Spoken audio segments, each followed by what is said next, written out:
YouTube! Okay, so I've had a couple questions lately about some of my jars and containers that have some random flower petals, and sometimes when I'm doing my spell jars or incense videos for you guys, I've had a couple people in private message me asking me what flower petals I use, and it's not so much what flower petals I'm using, it's more of who gave them to me.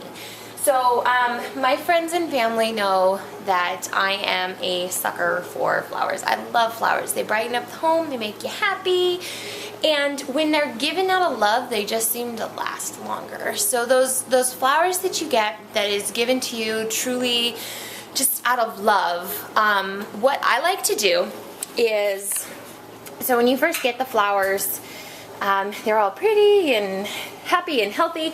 But as they start to die down, like these little guys here are, so we're going to go ahead and I usually pull them out of the arrangement, okay, which is no big deal because it kind of gives a little bit of extra nutrients for the flowers that are left and the ones that are going to bud.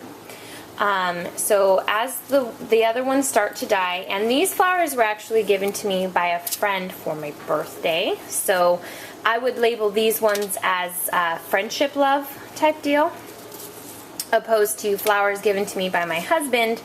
I usually use those for a different type of love that I add to everything.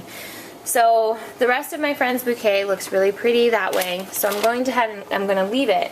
And then what I do with these is, oops, forgot my scissors, my apologies.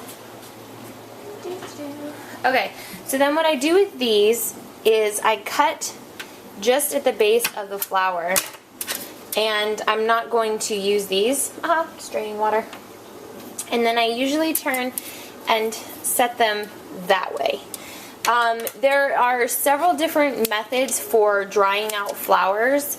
I am more of a speedy type of person, I guess you would say. I'm not really one for waiting too long for flowers. So there's a couple different ways you can do this. You can leave the flower petals facing up this way, but if you're going to leave them whole, you want to have them facing down because sometimes they tend to curl.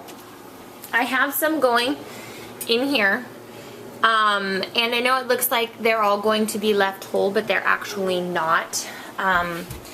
The other thing that you can do ahead of time is pull the flower petals out and spread them this way as well. Sorry. Okay, so then you have them all loosely on there. I tend to do that after they've already have dried. I find it to be easier.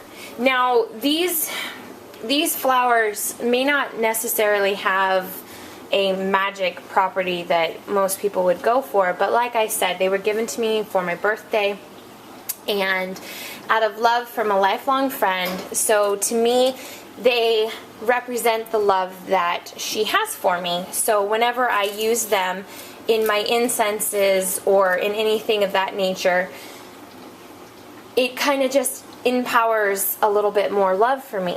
And same with flowers that are given to me from my husband. So I hope you guys enjoy this little tip, and like I said, you just put them on a cookie sheet in the oven, leave the oven door cracked. At most 350 to 375. It can take anywhere from 1 hour to several hours depending on the thickness of what you're trying to dry. So I hope you guys enjoyed this little tidbit, and I hope to hear from you soon. Blessed be.